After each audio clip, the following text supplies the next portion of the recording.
Bonsoir chers auditeurs et chères auditrices, de notre web radio R212, notre chroniqueur invité Aziz Boussetta partage son avis et sa réflexion avec vous dans cet article intitulé « Face à un Occident aux abois, il est temps de relire le discours de Riyad », le voici en podcast pour vous. Aziz Boussetta ouvre sa réflexion en affirmant que les lumières se sont allumées voici 3 siècles en Europe, et aujourd'hui leurs lueurs pâlissent, vacillent, baissent. En Amérique, à la fin du XVIIIe siècle, les pères fondateurs avaient repris ces belles idées, mais leur étoile se ternit de plus en plus et leurs principes s'évaporent avec les années qui passent et les références qui s'envolent. Israël est passé par là, Netanyahou a commis son fait et surtout ses méfaits, avec la complicité malsaine de cet Occident qui continue pourtant, toute honte bue, toute conscience disparue, à dispenser ses bonnes et ses mauvaises notes. Il est aujourd'hui temps pour le nouveau Sud de se mettre en question, puis en ordre. Le chroniqueur explore ensuite la gouvernance de Donald Trump, qu'il décrit comme un leader assumant pleinement une approche illibérale de la manière suivante. S'il y a une chose positive chez Donald Trump, dans sa manière de diriger son pays et dans sa volonté de conduire le monde, c'est qu'il ne cache absolument pas ce qu'en Occident, on a pris coutume d'appeler illibéralisme. Sans avoir lu la fable du loup et de l'agneau, et sans même jamais avoir entendu parler de La Fontaine, le nouveau président américain sait que c'est la loi du plus fort qui est toujours la meilleure. Avec lui, Donald Trump, les loups se mangent dorénavant entre eux. Le mâle dominant américain dévorera non sans plaisir les subordonnés que sont les Français, les Allemands, les Anglais et d'autres encore, moins importants. Trump l'a dit, et on sait qu'il fait ce qu'il dit. Il n'y a qu'à voir l'état de panique en Europe pour comprendre la portée de ce retour de Trump. L'auteur met l'accent sur l'évolution des valeurs occidentales, affirmant que à Washington, les oligarques américains ont pris le pouvoir, en n'essayant même pas de s'en dissimuler. Quand on voit sur une même image, rangés sur la même ligne, les patrons de X, Tesla et SpaceX, d'Amazon, de Google, de Facebook et d'autres, on peut être certain de leur soudain intérêt pour la politique et on peut aussi douter de leurs bonnes intentions. Quand le pouvoir financier se mêle de politique, la démocratie est en danger, on le sait, et quand s'y ajoute la Big Tech, alors on peut valablement soutenir l'idée que la démocratie est morte et enterrée. Les oligarques américains sont encore et bien plus dangereux que leurs homologues russes ou chinois. On a coutume de dire du président américain qu'il est le chef du monde libre. Le redevenu président Trump s'est, lui, libéré des contraintes de ce monde libre. Liberté, droit civique, démocratie, droit international, voici des concepts qu'il faudrait désormais ranger dans un musée aux États-Unis. On y verrait des gens comme Lincoln ou Roosevelt, peut-être même Kennedy, des hommes droits ou de droit comme Badinter ou Aldo Moro, des dirigeants visionnaires comme Adenauer ou Schuman. En approfondissant son analyse, Aziz Boussetta rappelle la déclaration du président Emmanuel Macron, reconnaissant la fin de la domination occidentale sur le monde ainsi. Aujourd'hui, tout cela est fini, et la récréation aussi. L'Occident, comme l'avait voici quelques années reconnu le président Macron dans un très rare accès de sincérité, a dominé le monde depuis ces 3 derniers siècles et aujourd'hui, la donne a changé, de nouvelles puissances longtemps déconsidérées émergent et entrent en compétition avec cet Occident naguère normatif et puissant.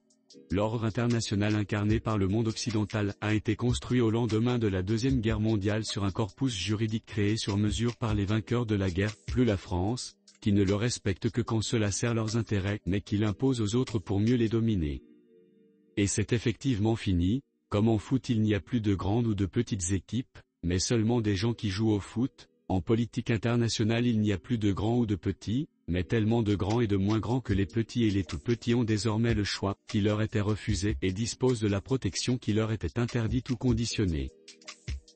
L'auteur met en lumière les contradictions de l'Occident face aux droits de l'homme, en disant en ce début du second quart du XXIe siècle, dans cet Occident pétri de valeurs universelles, on parle désormais et ouvertement de déportation, les migrants clandestins en Amérique, de centres de rétention où les détenus, parce que ce sont des détenus, y entrent et y demeurent sur décision administrative, de détention administrative en Israël, aggravée de tortures systématiques, de poursuites judiciaires contre des journalistes, France, États-Unis, Israël.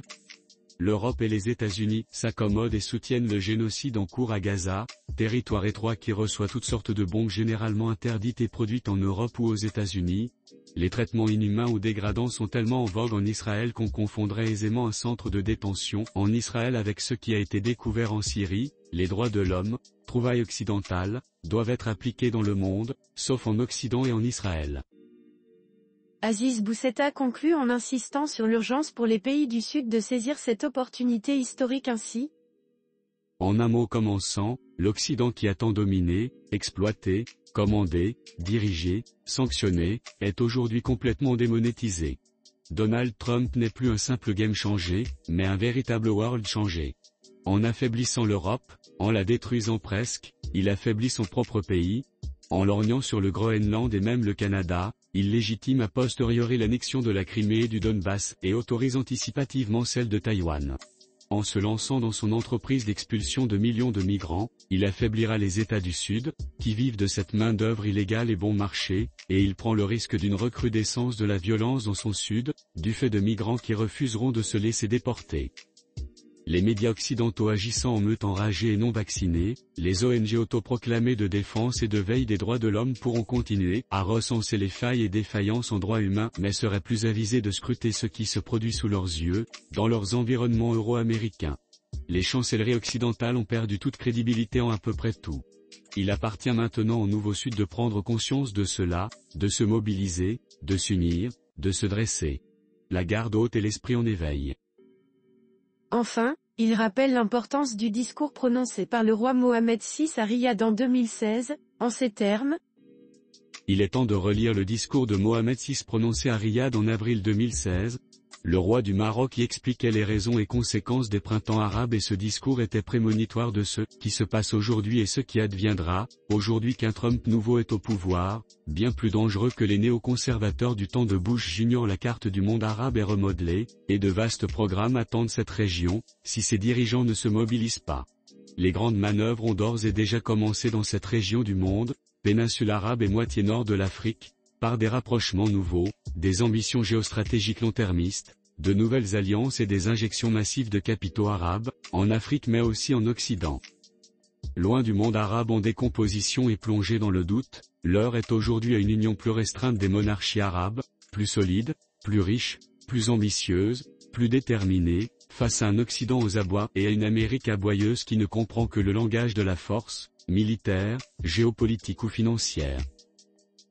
Chers auditeurs de la web radio R212, merci d'avoir été à l'écoute de ce podcast et de partager avec nous ce moment d'échange et de découverte. Votre présence et votre fidélité sont notre plus belle récompense. On se dit à très bientôt, si vous le voulez bien. Avec toute notre gratitude, l'équipe de R212.